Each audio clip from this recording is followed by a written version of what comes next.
Yes, good afternoon, everyone. Welcome to the second COP31 Insights webinar.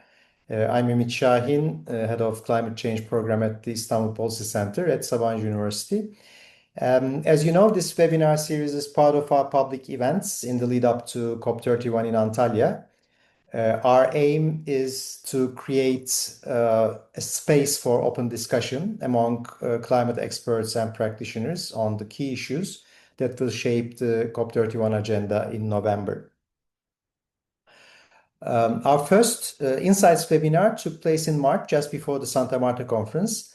At that time, we discussed the global expectations for COP31. It was quite an early period. So we looked both at the negotiation tracks and the action agenda in this first webinar. Throughout that discussion, one issue kept coming on, as you may guess, the transition away from fossil fuels.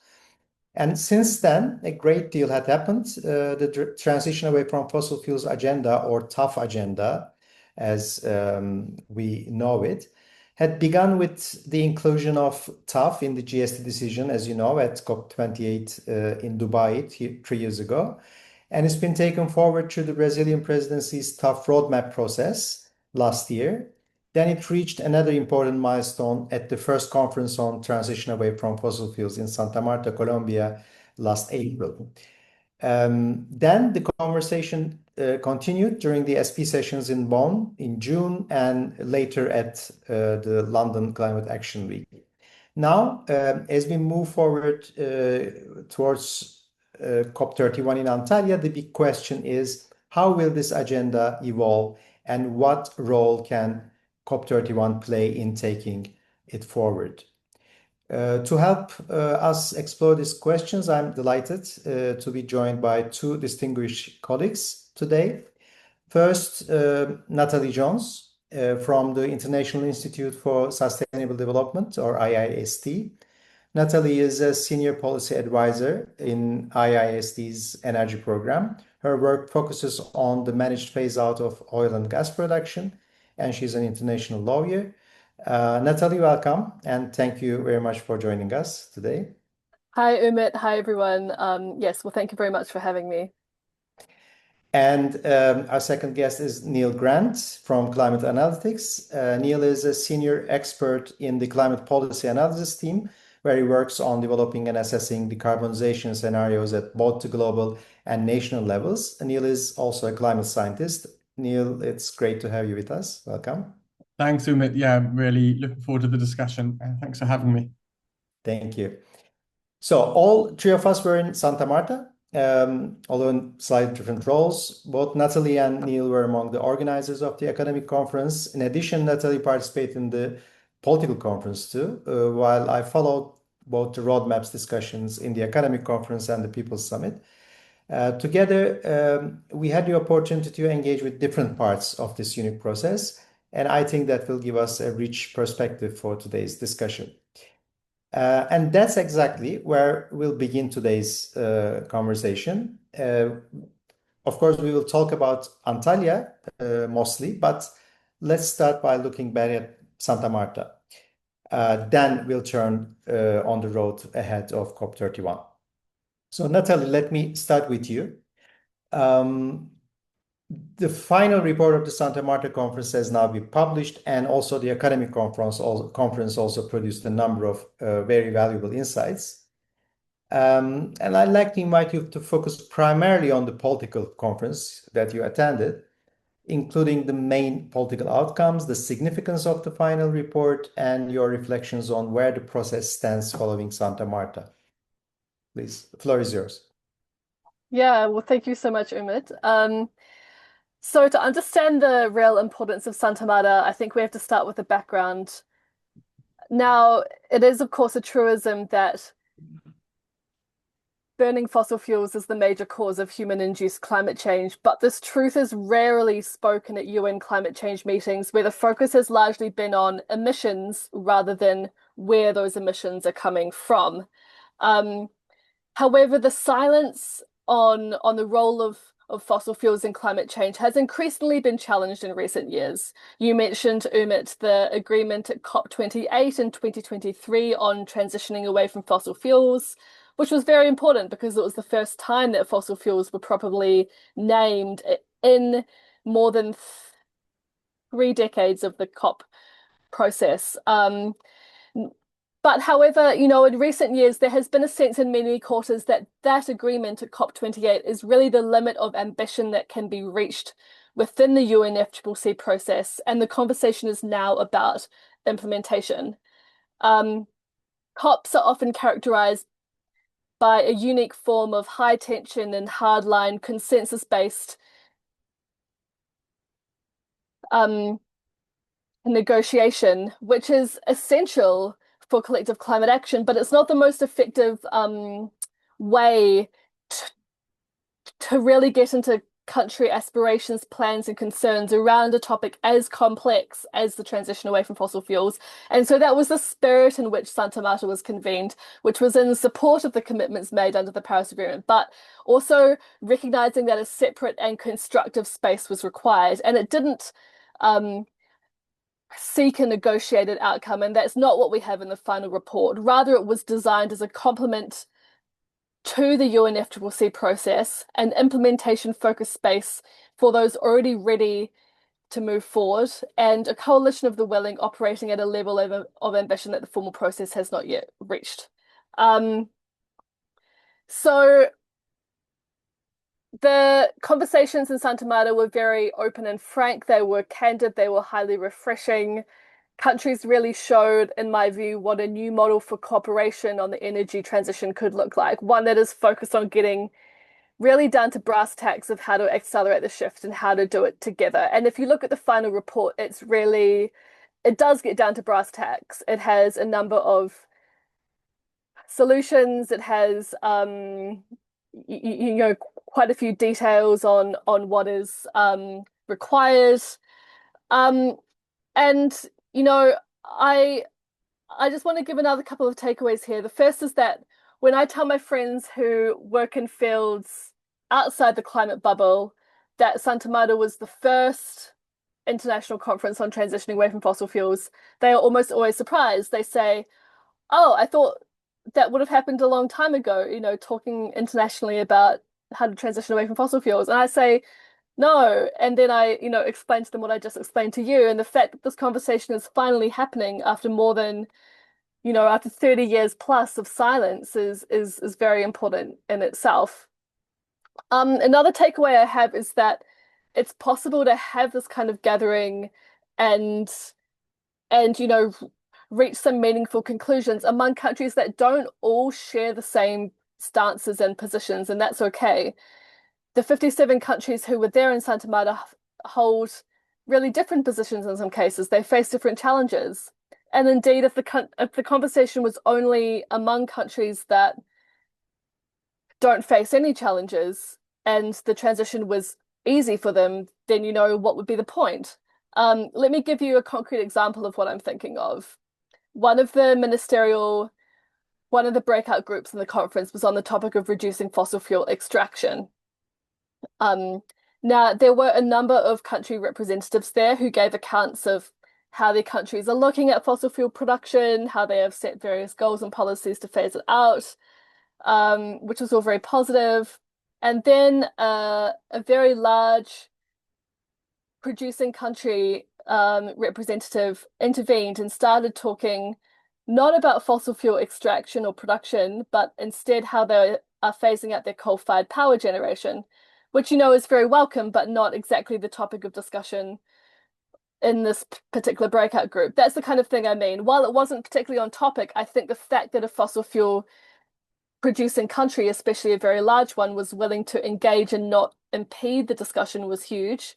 I've reflected about this a lot, and I think at this stage it's better to have a larger tent and bringing in those kinds of countries who do find TAF quite challenging. And as long as they don't start to block the discussions, I think it's fine. I'm realizing I could probably talk for much longer, but I'll leave it there, Ümit.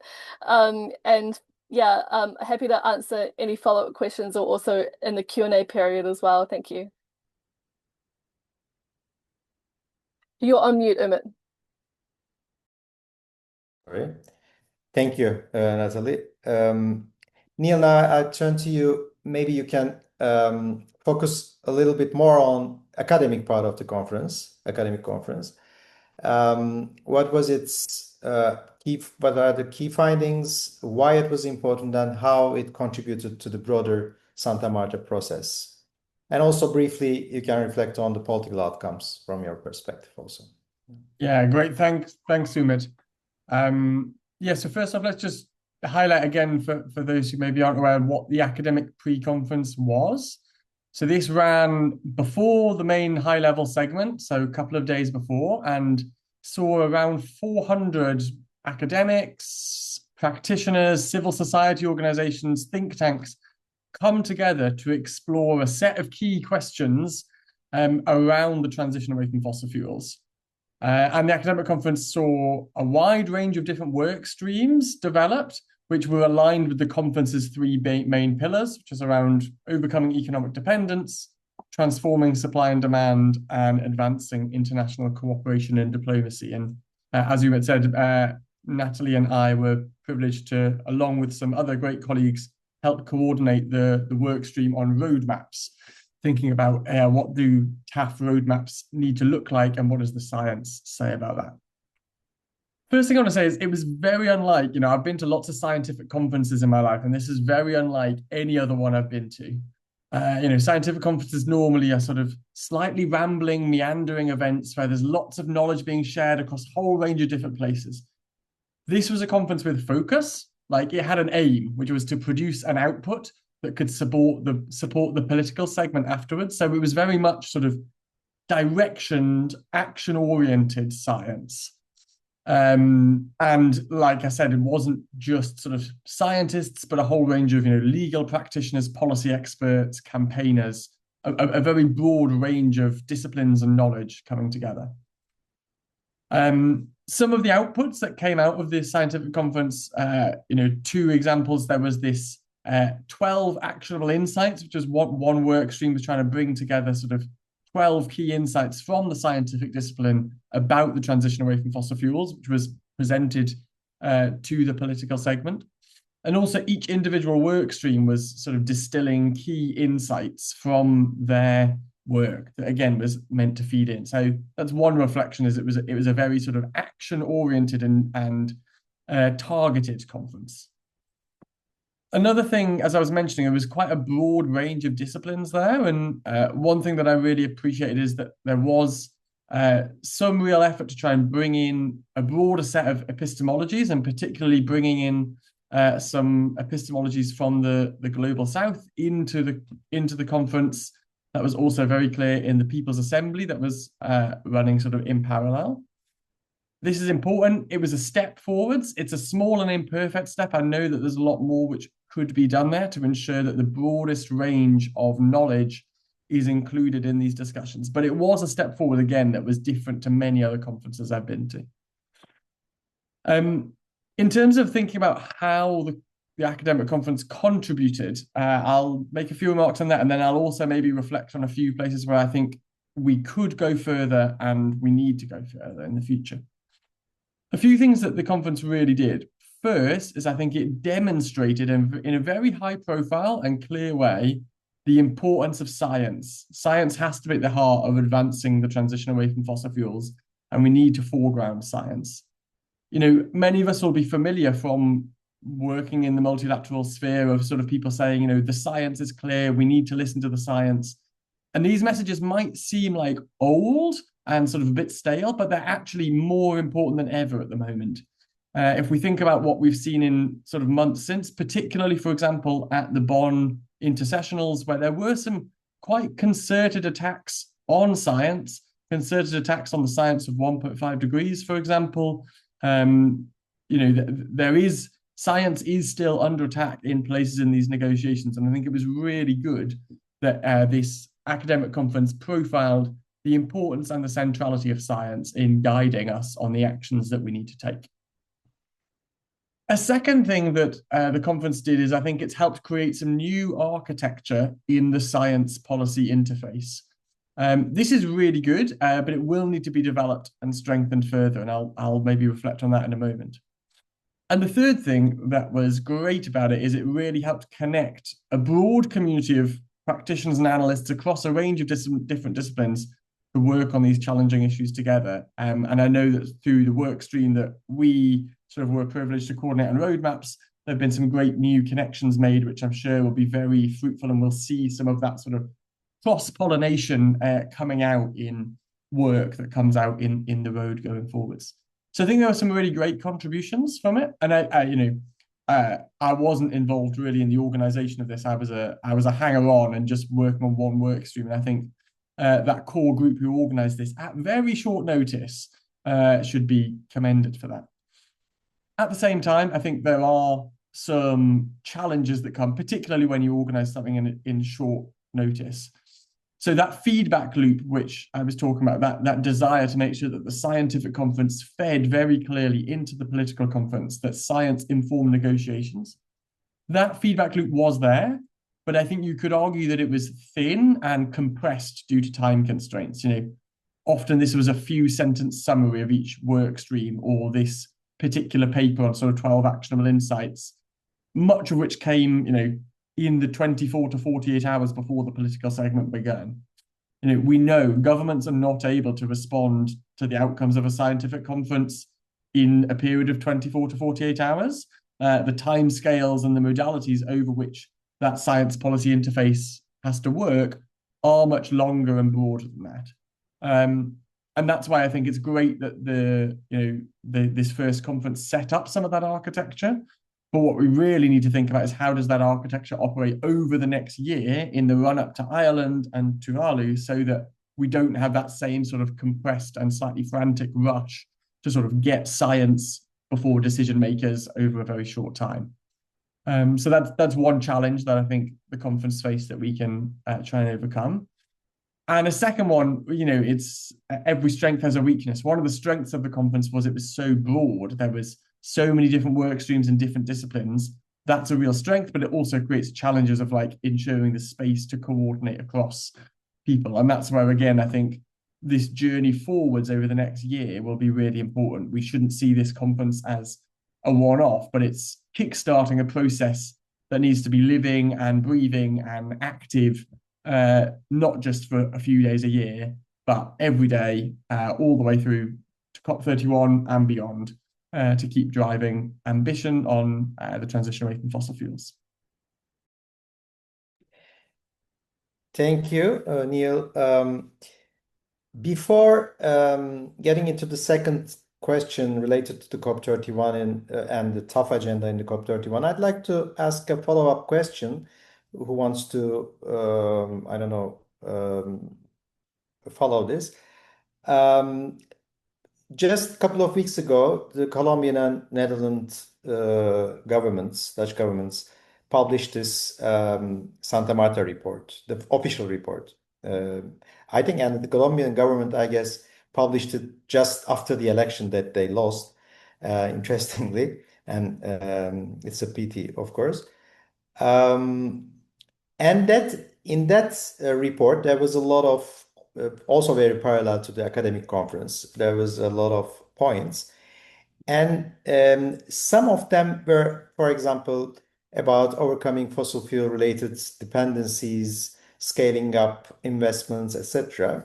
And also they were talking about developing or strengthening national roadmaps, national tough roadmaps, you may say. This is also included in the tough roadmap discussion in Bonn by the Brazilian presidency, last year's presidency. So I don't know if you want to comment on this. What do you think about this final report, and what do you think about the developing national roadmaps, briefly?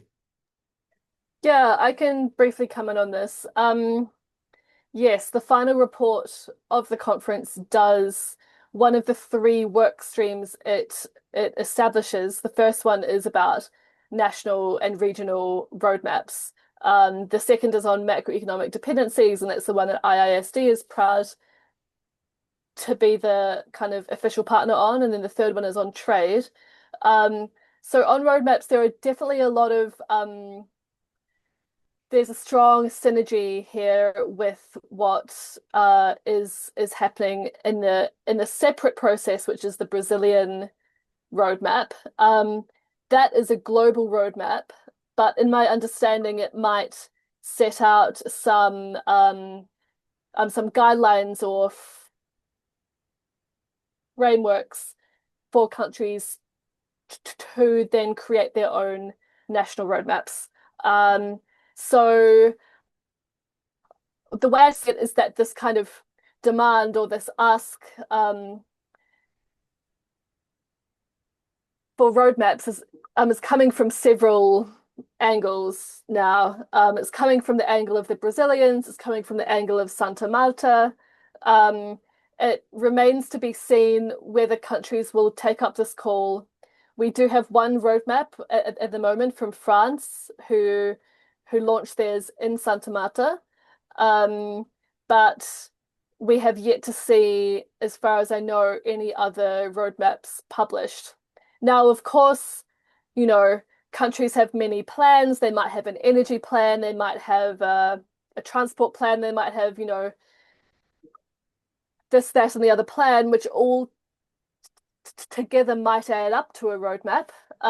But we don't have any more roadmaps as such. And so I think a key test of momentum ahead of COP this year will be whether we do actually see more roadmaps released, and certainly out to the next conference after Santa Marta, which will be in Tuvalu next year in 2027. How many of the Santa Marta countries are going to produce national roadmaps? I think that is a key litmus test of the success of that process. Yeah, and maybe if I can just build on what Natalie said, I think it's roadmaps are a really important element. If countries are to transition away from fossil fuels, they need to know where they're heading. I think my concern with the roadmaps is that they could suck up quite a lot of oxygen to just produce a new document, which is just a sort of rehashing of a lot of existing commitments. And that is not what a roadmap should be. We know, from a whole myriad of reports, the production gap report, the UN emissions gap report, the IPCC's own assessments that, current ambitions are not sufficient to deliver and implement the Paris Agreement. And so, roadmaps have to be in part about going beyond and accelerating action, and we know, to quote another truism at the moment, that, the current fossil fuel energy crisis that's being, triggered by the US and Israel war on Iran is really sort of driving urgency there. We've seen that, for example, with Portugal accelerating their plans to sort of transition away from fossil fuels. And so one big question would be, are these new roadmaps a rehashing and repackaging of existing commitments, or are they a genuine step forwards in accelerating the transition? And secondly, I do get that there's a lot of target fatigue out there. People don't want just a whole bunch of new targets. They want action. And so, again, I really hope that these roadmaps are not just shiny, high-level targets of we will achieve X% reduction in fossil fuels, but they're a realistic and thorough assessment of the barriers that that country faces on that, the opportunities that they have to accelerate, and some real clear commitments to pull tangible, concrete policy levers to accelerate this. I think, if we get roadmaps which move the dial on ambition and push implementation, we don't have to pick one or the other, then that will be a real sign that the Santa Marta process has kickstarted something new.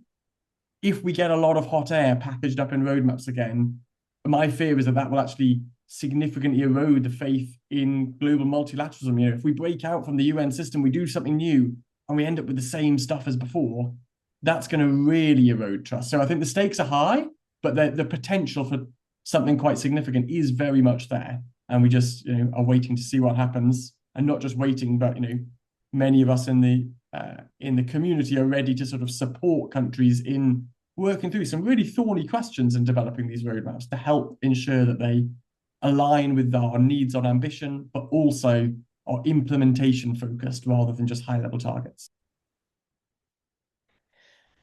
Thank you. Let's move to the second part.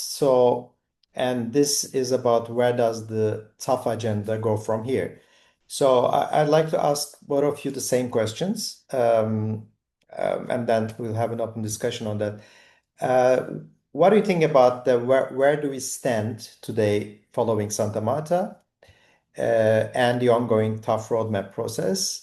You already started discussing about that, but then going to Antalya, COP31, what do you think about what are the realistic options for advancing the tough agenda in Antalya? And how do you see the relationship between tough, which is a very tough agenda, of course, and other key elements of the COP31 agenda? Because so far, our impression or my impression is that this is not going to come into formal negotiation process, probably. But then there are very important negotiation tracks like just transition work program, but also there's a very hot topic today, as you know, in the action agenda, which is the electrification target, 35 to 35 target, announced by the Turkish presidency. And what do you think that this relationship between the transition away from fossil fuels and this particular agendas at COP31? Natalie, maybe if we can start with you. Sure, yeah, happy to start. Okay, so where do we stand today? What are the realistic options, and how does this relate to other items on the table at COP? So where we stand today, I guess there are two separate things here. There's the Santa Marta process and there's the COP presidency roadmap. On the Santa Marta process, as I mentioned, the work streams were included in the report, the 3 different work streams, which will be part of the follow-on process. And these work streams will be launched very soon. I believe there'll be a webinar next week. I don't think it's been advertised yet, but very much watch this space. And each work stream will have its own work plan, which will guide what it will be doing in the coming months up until the Tuvalu conference. And an invitation, I believe, has already gone out to all countries who are in Santa Marta to participate in the work streams. So that's where we stand as of kind of right this minute. And then on the Brazilian COP presidency's tough roadmap, where we stand is that, over the first half of this year, they consulted extensively on what should be in the roadmap. At Bonn, they presented the results of those consultations, and I believe now they are drafting and continue to consult. And from what I'm hearing, the final roadmap could be expected any time between UNGA in September and the COP in November. So in terms of advancing the TAF agenda at COP31, you mentioned the word realistic, Ümit, and I want to push back a little bit on the framing of the question, because in my opinion, what is realistic is highly subjective and also not necessarily a good guide as to what we should be asking for. If I look back to this time in 2023, before COP28, I don't think anybody thought that it was particularly realistic to get an agreement on fossil fuels at that COP, especially with the COP presidency being held by who it was, and the president also being the leader of the Abu Dhabi National Oil Company and all these things. But we went for it anyway because it was what was needed. So I want to reframe the question a little bit to what do we need to do to advance the TAF agenda at this COP? And I think there are 3 things that would be quite helpful. First, as Neil referred to, it's worth remembering that we have had and we are still in one of the biggest fossil fuel crises in history. And I think the COP needs to respond to this in some way. Now, where could that fit? We don't know if there'll be a cover decision, of course, at this stage. I think if there is, the response, the crisis response could be something as simple as including some wording in a cover decision that basically signals a direction on energy transition as a route to resilience, energy security, and sovereignty. If there's no cover decision, it's obviously harder to see how it could land, but I think there's some work potentially to be done around the leaders part and the leaders segment, and like the framing of how that is presented, that could potentially also be an effective response to the energy crisis. And I think also the electrification goal obviously really responds well to, and I'll come back to the electrification goal a bit later, but the electrification goal, of course, really also responds well to the crisis. And I'm hearing different things about whether or not a negotiated outcome on that will be sought or not. But that could potentially live within, a cover decision again, probably, or it could live outside the negotiations, of course, in a pledge, and in the action agenda. So that's the first thing, the crisis response. The second thing is that we need to find a way to carry on the COP30 presidency's roadmap in some way. I've heard various ideas here. There could be something like a set of dialogues through to COP32 that grows engagement with the roadmap and shows a forward direction on TAF. I think the crucial thing is that we can't allow this roadmap just to end and die at this COP or even before this COP. It needs to have a life, a life beyond its publication. And maybe some lessons can be learned in this regard from the Baku to Belém roadmap, which I know there was a session in Bonn about it. Like it's maybe not the most alive of roadmaps, but at least it's not dead, Now, the third thing is, I think a key challenge is implementation and showing that the transition is actually happening. And to link this back to what we were talking before about the roadmaps conversation, that's a really crucial part of this implementation agenda. And just to repeat what I said before, I think, in advance of and at this COP, we need more countries to be coming forward with their own national roadmaps for TAF. And there could be a moment, for instance, in the Leaders Summit or in the action agenda that could be like a national roadmap showcase type moment that would really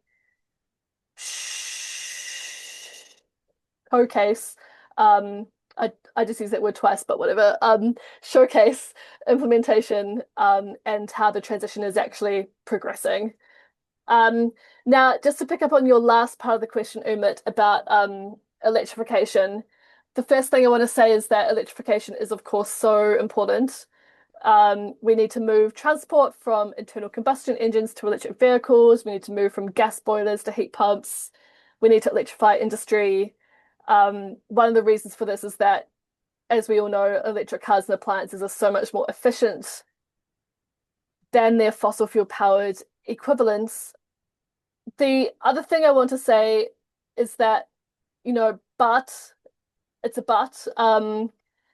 electrification only goes so far without renewables and transitioning away from fossil fuels. If a country fully electrifies its road transport, but this electricity comes mostly from coal and gas, yes, we do have those efficiency improvements, but to a certain extent, we're just moving the emissions around the system. So I think the electrification campaign must somehow recognize that both renewables scale up and the transition away from fossil fuels have to go hand in hand with electrification. Conscious I've been speaking for a while, so I'll hand to Neil to add some thoughts. Yeah, thanks, Natalie. So much really interesting and helpful thoughts there. I'll just try and sort of scatter some flavorings on the top of that. Yeah, Natalie talks about a cover text decision at COP31, for example. I just wanted to bring back up the Moderator decision that we had at COP30 and just highlight my favorite paragraph personally. I know it's weird to have a favorite paragraph in text, but it was paragraph 10, which I'll just read it out. It acknowledges that the global transition towards low greenhouse gas emissions and climate resilient development is irreversible and the trend of the future. I thought it was so interesting that we got that in an international negotiation. Not a normative, we must do that much as, I think that's important, but a descriptive statement which says this is happening and it is irreversible. I think that was really interesting. And I would love to see, and I wonder if it is possible, in COP31 to have actually that sort of paragraph, but actually focusing on fossil fuels. Can we acknowledge that the transition away from fossil fuels is not just something that we must do, but that it is irreversible and it's the trend of the future? That would be a big thing, but I think, as Natalie said before, we've, gone to COP dreaming of big things, and sometimes we get them. So that would be something that I'd be interested in. Another point that Natalie you made, which I really agree on, is we need to move away from thinking about sort of things that happen for a year or things that happen in this moment. The roadmap process, it's really important that doesn't just die a sort of full death. I know that sort of Brazil's national roadmap has struggled to sort of maintain momentum, to put it gently. It's really important that the global roadmap doesn't have that same problem. And I think part of that for me is about, I get it, often COP presidencies and sometimes even the sort of surrounding movement want individual COPs to be the X COP, the electrification COP, the fossil phase out COP. And I think we need to move away from that and think about these, COP31 being the first of many electrification COPs, the first of many TAF COPs, and how we build that momentum. One of the ways I think we need to be thinking about that is about the second global stocktake. That the process for the second global stocktake is going to be starting at COP31 and is then going to run for the next 2 years. It was the last and the first global stocktake that gave us this language on transitioning away from fossil fuels. And I think we need to be thinking already in the run-up to Antalya about what we want out of the second global stocktake and how that should inform actions now. That's a really big question to which I do not have all the answers. But a few thoughts, what I think we need from GST2. First, I think, TAF in GST1 was like a bullet point among a whole menu. I think we need to reconsider this and show that actually the transition away from fossil fuels is the end to which we're moving towards. And other bullets, like electrification, like renewables, like energy efficiency, important as they are the means towards that. We need to sort of get our hierarchy right. Why do we electrify? It's in order to drive the transition away from fossil fuels. So we need a more clear sort of focus on the transition away from fossil fuels. And I think we do need, stricter and stronger fossil net, so that, can help drive faster ambition on that transition. What could that look like? That could look like some sort of discussion on the value of getting to real zero. So that's eliminating fossil fuels in certain sectors rather than getting to net zero, where certain fossil fuels maybe remain balanced by CCS and CDR. I'd love to see the concept of real zero being sort of captured a bit more in the UNFCCC space. Maybe that's about, actually, we've fought so long about this phase out, phase down language. It's going to be hard to get the sort of unilateral, unqualified phase out language, but can we get more language about phase out in particular sectors or particular areas where that's possible? So, how do we boost the profile of and strengthen the fossil target? And then secondly, and this sort of pulls into the electrification side, I think we need a clearer solution space. Paragraph 28 in the first global stocktake is great, but it's a very broad menu with a large range of different things in there, all sort of just presented alongside one another without a clear sense of like, what are the key levers and what are the highest priority.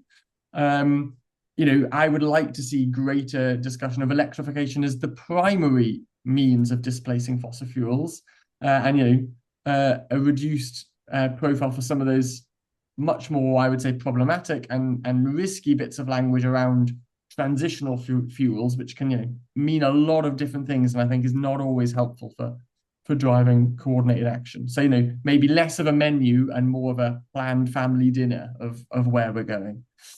How can COP31 advance that? That's it's only the start of the global stocktake discussions, but I think if we can get anything in the cover decision that advances some of those themes, if we can advance those themes via the action agenda, and if we can make progress on electrification and particularly pulling electrification into the TAF net, then that will be a good start. So that's a couple of reflections on sort of realistic, or as Natalie says, I really agree, necessary ways to advance TAF at COP31. Maybe a couple of other thoughts. I mean, really agree with Natalie on electrification. Like, electrification is critical, and there's an extent to which, unlike tripling renewables, it's quite possible to triple renewables capacity and not make any difference to how much fossil fuels we burn. We just build a lot more. The fossil fuels will stay there, because the electrification target is about shifting from it's about a percentage mix. There is a level to which electrification will always drive some fossil fuels out of the mix. However, I really agree with Natalie. It's about making the electrification discussion fit for 1.5 degrees and fit for the Paris Agreement. And that has to therefore be about maximizing the synergies between electrification and a transition away from fossil fuels. This can't be a transition which extends the lifetime of coal-fired power plants and leads to additional fossil fuel extraction in certain areas in order to drive this electrification agenda. And we know it doesn't have to be. If you want to get a lot of quick, cheap electricity on the grid, what is the best way to do it? It's wind and solar. Good luck waiting for a gas-fired power plant to come and give you that electricity.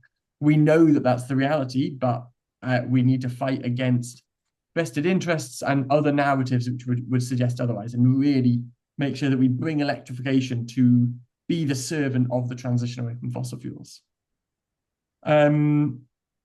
I think maybe one other sort of brief reflection, maybe if we zoom back out from sort of specifically the COP31 negotiations and what might be possible there, but just thinking more broadly about where we stand today and what are some of the next steps. I think one key issue, and Natalie's touched on this already, is about ambition and accountability. I really agree with Natalie that it's good that Santa Marta created a sort of relatively open tent where there could be frank discussions across a whole range of different producers and consumers of fossil fuels. That's good. We can't have a sort of purity discussion in which only those who all are singing from the same hymn sheet are allowed in. That said, I think we also know that there is a risk there. What is the kryptonite of international negotiations? It's hypocrisy. Like, hypocrisy is what kills trust and can really sort of derail and delegitimize some of these processes. And so I think it's really important that as the Santa Marta process moves forward, for sure, we that grouping accepts countries who are in very different places to have frank and honest conversations about the challenges.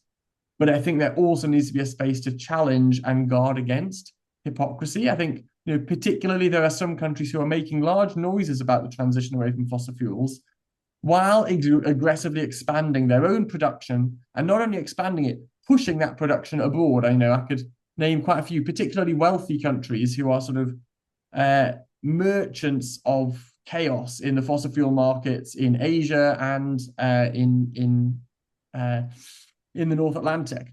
And I think, that hypocrisy does need to be called out and challenged still, to make sure that this new space of Santa Marta doesn't just become another in the long list of initiatives which had a lot of warm words said about it at the beginning and then, didn't end up with concrete action. So how we do that, I think there's a key role for civil society and the sort of broader analytical community to be showcasing and highlighting that, to ensure that sort of the Santa Marta conversations remain frank and open, but acting in good faith. Thank you, Neil. After your contributions to this question, I have some follow-up questions in my mind, but I want to move first to the final round. Maybe then I can ask some follow-up questions. But before that, I'd like to remind our participants that they can write their questions on the Q&A part of this webinar. Please write your questions. After this final round, I'll turn to your questions. Okay, as the final round, I lost my questions, sorry.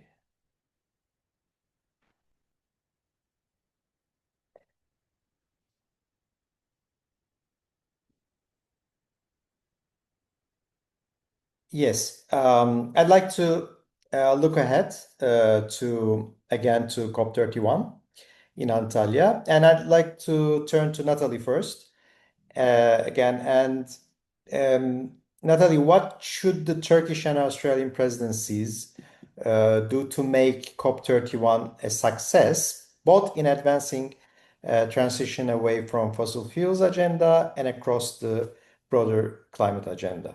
What do you think about that? Right. So when it comes to TAF, we can split it up into what needs to happen inside the negotiated outcomes, which will be led by the Australian presidency, and what needs to happen outside the negotiations and in the action agenda, which will be led by the Turkish presidency. So in the negotiations, I guess I don't want to just repeat everything I said before, but I guess I will refer back to it.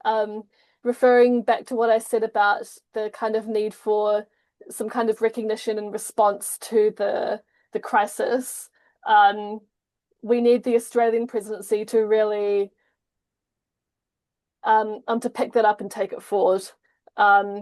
We, as far as I know, we haven't had any real signal yet on whether they are wanting a cover decision or whether that's something they would be open to. But I think it would be good to start having those conversations quite soon, to kind of avoid what has happened in previous years when at COP, a cover decision is suddenly sort of on the table and then everyone has to scramble a bit. And as said before, that could include a goal on electrification.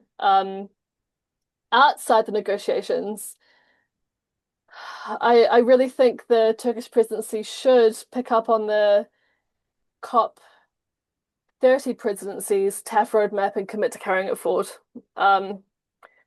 They could also put on a showcase of national TAF roadmaps, possibly in the leaders segment. And in the action agenda, it will be crucial to maintain and build on the enhanced coordination that we've seen of energy transition initiatives that has been enabled by the activation groups which the Brazilian presidency established. Recognizing how these initiatives drive the real economy transformation, and sending strong political signals on the clean energy transition.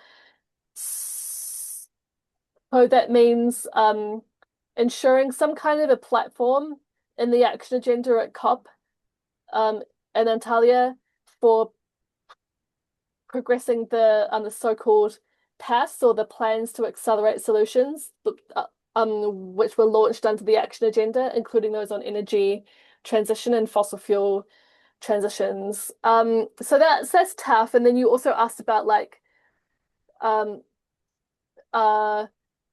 slightly more broadly across the climate agenda. So obviously there are many things I could say here, but I'll just pick up on a few.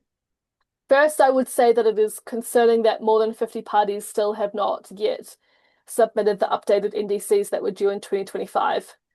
So, in my opinion, COP31 needs to send a clear diplomatic signal on ambition by encouraging all parties to update or submit NDCs.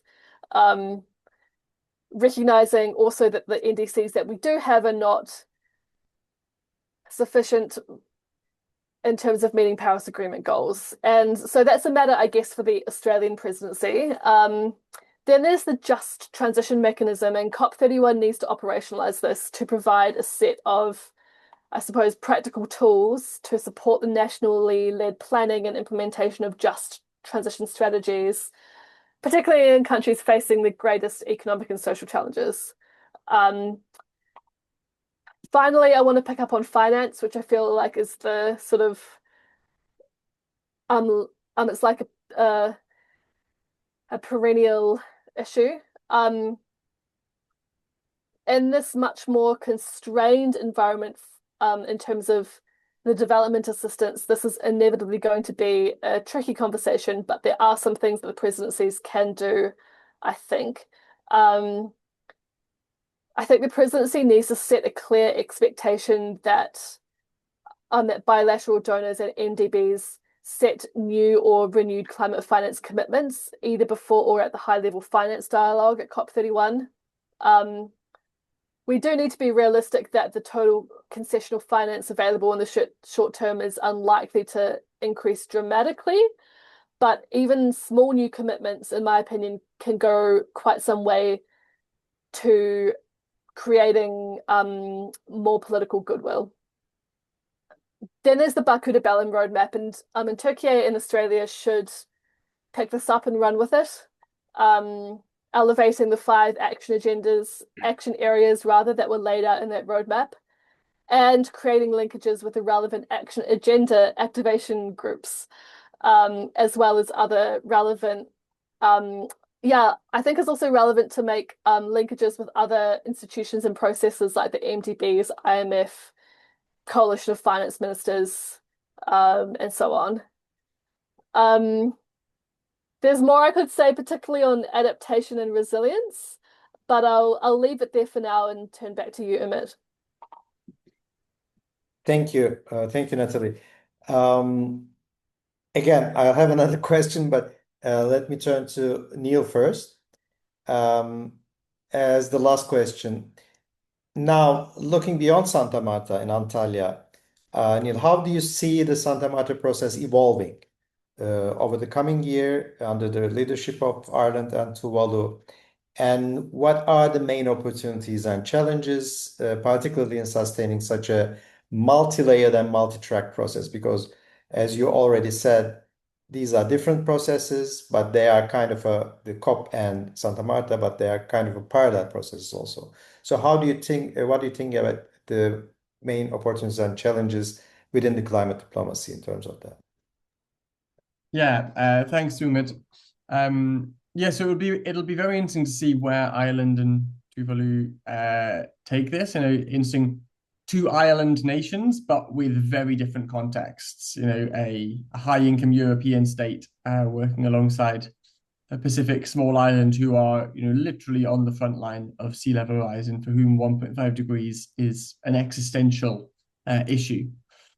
In a few thoughts. One, it's very clear still that this space is in a lot of flux, and it's still very new and very emerging. What exactly will the science panel on the global energy transition look like and do? It's still not totally clear. How exactly will these roadmaps, these work streams be developed and implemented? As Natalie said, there's a webinar coming up soon on this.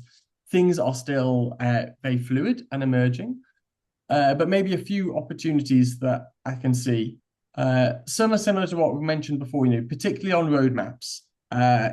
If not by COP31, my feeling is that COP is very soon for countries to launch new roadmaps, and maybe actually having a bit more time to explore and develop them, and maybe coming to the Ireland/Tuvalu meetings with some new country roadmaps, which, as said before, not a repackaging of just existing commitments, but moving the dial forwards. That would be really amazing.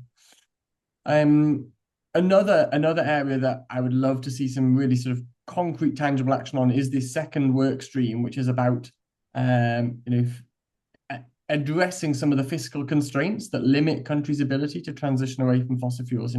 Why do we not see the TAF at the scale that we know we need? A large part of that is because of the myriad non-technical, whether they're financial, political, socioeconomic, particularly financial barriers that prevent the TAF happening, even when renewables and electrification is the cost-effective option.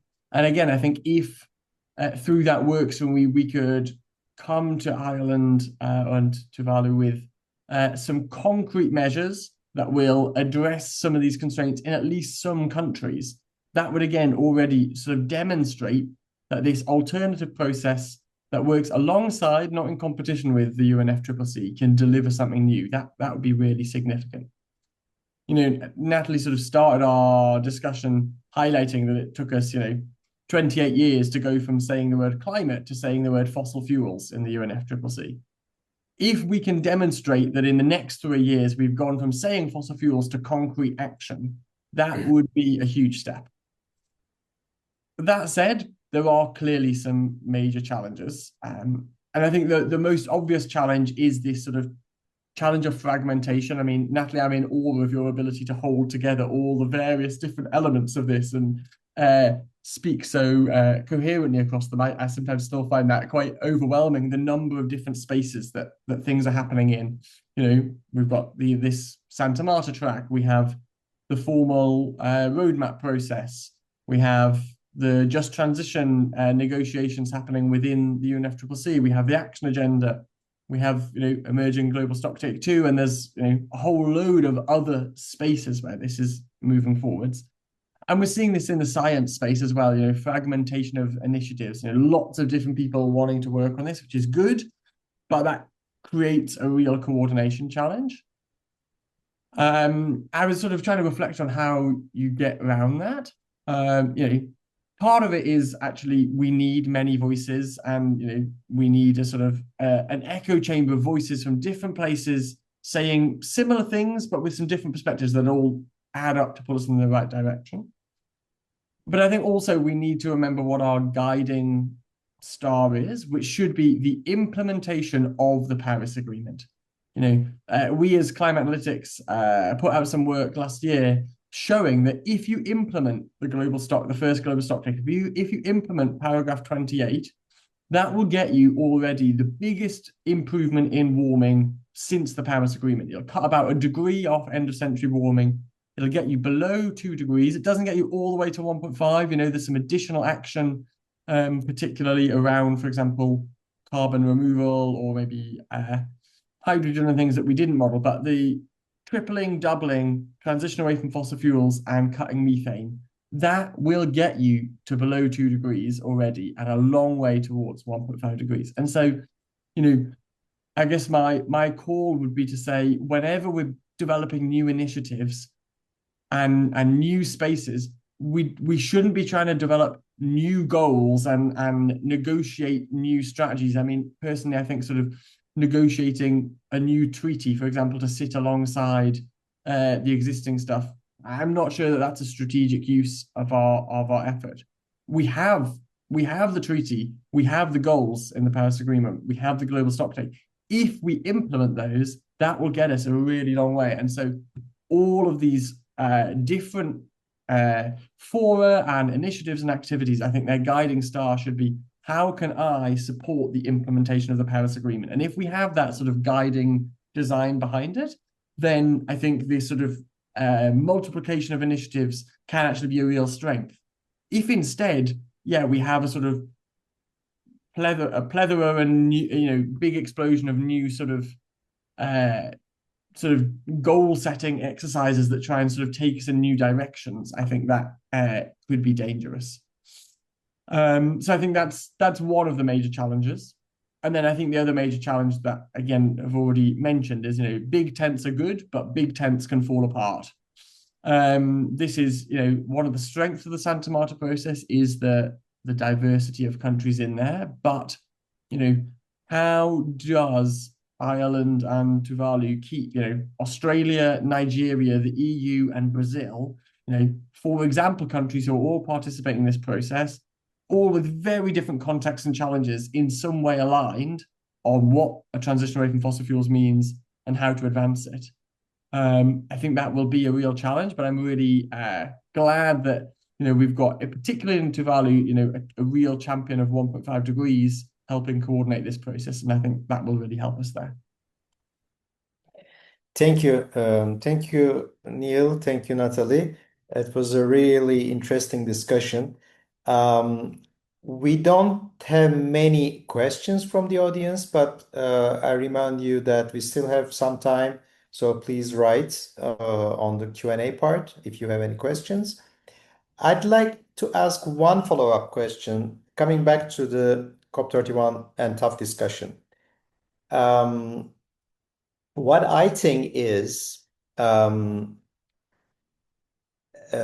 of a negotiated outcome about transition away from fossil fuels is very challenging, as everybody knows. But things moved in the previous COPs, in some of the previous COPs, in a quite different way, and mostly things moved in a political way rather than formal negotiations. So what I think is, I think for the Turkish presidency and the Australian presidency, that they can easily endorse this language, at least, about tough transition away from fossil fuels, roadmaps, national roadmaps, etc., and to take it to the stage, or kind of they can be the champions of this discussion, not creating any agenda fight or any big fight in a negotiation. I don't know. Does it make sense or not? But what do you think about this political leadership part? How Turkey and Australia can be this kind of a political leaders of this discussion? Because I think that if in this COP tough dies, we will lose a lot, I think.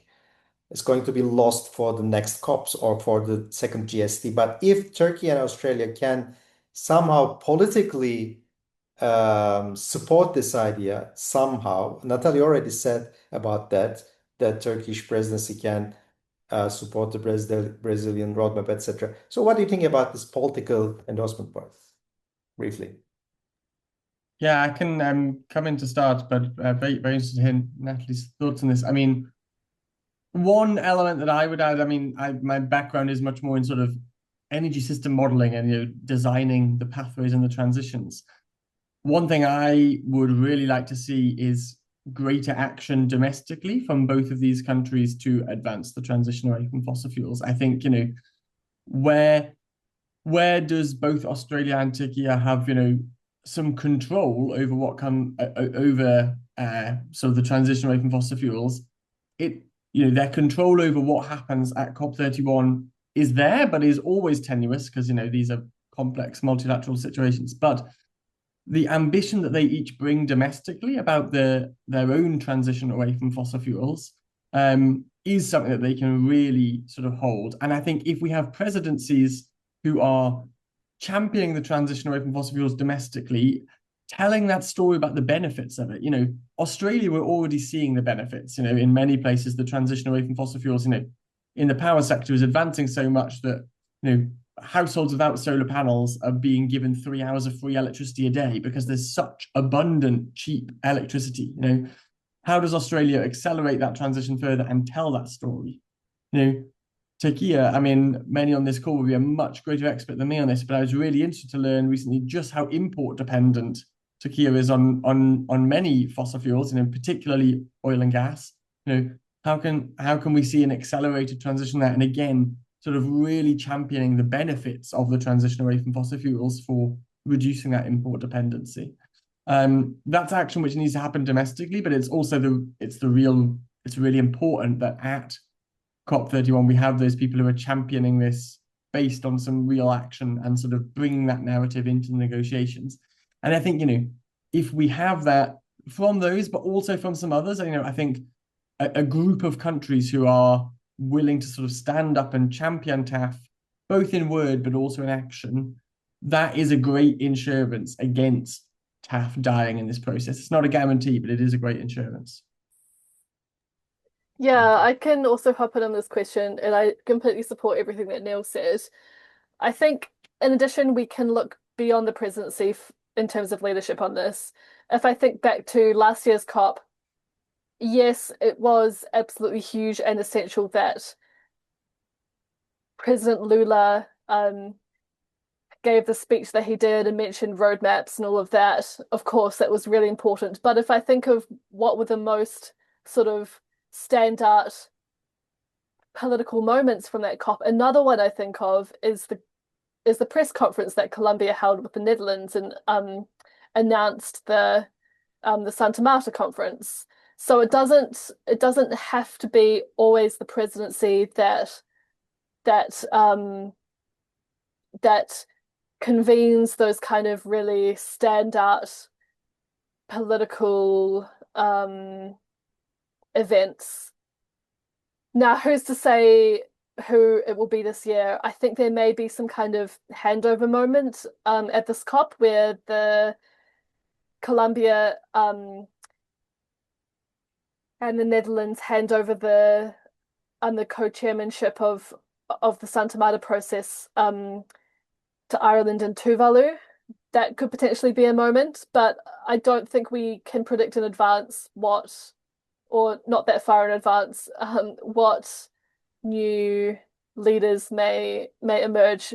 However, all that said, I will also say that roadmaps is only one word, and it was the word in Lula's speech that really got a lot of the world really fired up. And so I guess a question for me is, what is that one word that the Prime Minister of Australia or the President of Turkey or whoever is giving the kind of high-level speeches at the start of this year's COP, what is that one word that they can chuck into the mix that will energize and inspire all the parties and the rest of the participants? And I don't have the answer, but I think it would be a good question for the presidencies to have to think about. It's very important. Thank you. Let's think about that. Coming to the questions fast. Now we have 4 questions. I'd like to read the first one, although, Neil, you already answered part of this question, but I'll still read. Within the current attack on science, what is next for the academic chapter of the next TAF conference, which Ireland and Tuvalu are leading? Maybe you can, if you want, you can add something about this academic chapter about that. But I also want to read the second question of Islan Fasania. What is your perspective on the French roadmap? Is it a progressive approach or not? Neil mentioned that it shouldn't simply recycle existing plans and strategies. From your point of view, what would an ambitious roadmap look like? One that we could use as the basis for pitch to our governments. Who wants to lead? I can give some first reflections. Sorry, my internet crashed for a moment, but I think I come back as you're discussing this question, particularly about the French roadmap. Yeah. French roadmap is interesting, and I will first off just highlight my ignorance that I'm not sort of an expert on French climate policy. I've not been sort of following this process very detailed, but I guess a couple of things to highlight on it. We actually, as Climalytics, did some work comparing the French roadmap with the highest possible ambition scenario, which is the scenario that we developed, which looks at how do we limit overshoot of the 1.5 degree limit and get back down significantly below 1.5 by 2100. And it highlights that the phase out of fossil fuels is one of the key levers to do that. I think, the French roadmap, from an ambition point of view, the targets are quite ambitious. Coal gone by 2030, oil gone by 2045. They align with the highest possible ambition scenario. Gas gone by 2050. We feel that could be pulled forwards a bit, but France is committing to be a fossil-free economy by 2050. I think it's hard to not sort of laud that ambition and say that that is good. That's the sort of ambition we need. At the same time, I mean, the roadmap itself is 14 pages. So, I was saying at the beginning that roadmaps need to advance the action on ambition. I know that the French roadmap is largely a sort of bringing back together of other things, but I think, charting a path to fossil-free pre-2050 is good. We should recommend that. But roadmaps also need to accelerate implementation and identify the policy measures to address this. The French roadmap does a bit of that in its 14 pages, but obviously not a lot. And there's some really big questions. If you're phasing out oil entirely by 2045, which is something I really support, what's your stance on aviation? Are you doing huge, increase in alternative fuels, or are you doing demand management, or are you being very bullish on electrification of aviation? Lots of big open questions, similarly in some other places. So I'd really like to see France. I welcome their contribution, but I'd really like to see France maybe take that and flesh that out further in a much more detailed piece that sort of says, here are the levers that we will pull to not just get to low fossil, but get to zero fossil. And I think if France and other advanced economies could act as an incubator of this concept of real zero, that would be really beneficial, but needs more. Yeah, honestly, that was such a good answer, Neil, that I don't feel like I've anything necessarily to add about the French roadmap. Completely agree. And yeah, you said a lot of the things that I would have also said. Okay, thank you. The next question from Doğan İlter. And thanks, Natalie and Neil, for sharing your thoughts. In your view, what is the biggest regulatory bottleneck slowing down the physical connection of new solar and wind farms to the existing power grid? And given that the COP31 agenda is heavily pushing for rapid global electrification, how can international climate diplomacy actually help solve these country-level regulatory and grid capacity issues rather than just generating more high-level targets? Who wants to take on this? I can throw some initial thoughts in. I mean, it's a great question. I think it's a very complex question, and Yes. In different regions and geographies, probably the main barrier is different. In many emerging and developing markets, we know still that access to finance means that the challenge is not only connecting to the grid, but just getting the financing for the new wind and solar farms. In my context, which is, I know I'm calling you today from the UK, and I think this is the same in quite a few sort of advanced economies. There's a couple of major problems I would highlight. One is that often grid connections still have this like first come, first served model for the queue. So you set up a project, you apply for a grid connection, you join the queue, and you join the queue just at the point that you are, and there's all these other projects ahead. Often some of those projects are zombie projects. They're never going to happen. They're people, putting in a speculative project to try and gain access to the grid, but then the project dies, but it remains in there. And so, that's a very inefficient model to allocate grid connections and like allow people access to the queue. So I think that's one thing we need to deal with.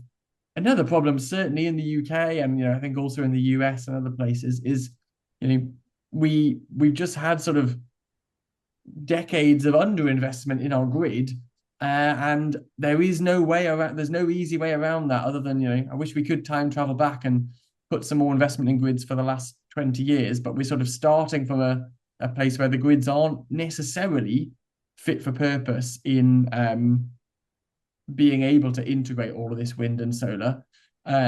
So two solutions there. I mean, it's a longer solution, but we do need more wires. We need more infrastructure.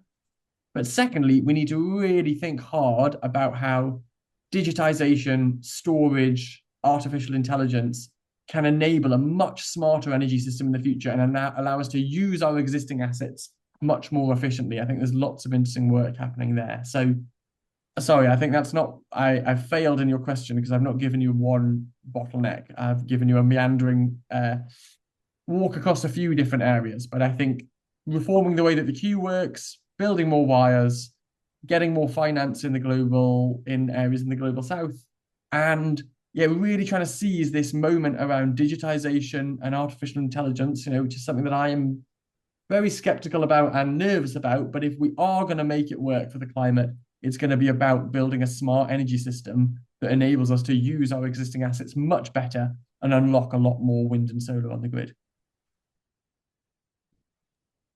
Natalie, you want to add anything? Not really. I'm honestly just not an expert in this area at all. So yeah, no, there's nothing from me. Okay, thank you. The last question is from Pınar Ruşoğlu, and she asked, from the perspective of Santa Marta process, what is the role of regional cooperation in advancing the tough agenda? Okay, this one I can maybe try and answer. I think in certain regions of the world, regional cooperation has a huge role to play. I'm thinking, for instance, of the Pacific Islands, where you have a lot of very small economies, a lot of quite isolated economies, where there's a huge role in terms of regional cooperation through existing organizations like the Pacific Islands Forum, for example, but there are also other regional forums there. Also regional cooperation for regions like Europe, where issues like interconnectors for grids are so important, and how do you ensure kind of the security of supply across the entire European continent? That is super important. I'm sure there are other examples for other regions as well. But yeah, the short answer is that I think regional cooperation has a huge role to play. And I think it's notable that in the Santa Marta process, under the first work stream on roadmaps, it wasn't only national roadmaps that were highlighted there, but also regional roadmaps. So in some circumstances, like with the Pacific, as an example, it may make more sense for there to be a regional Pacific roadmap rather than, like a Fiji roadmap, a Tuvalu roadmap, a Vanuatu roadmap, etc.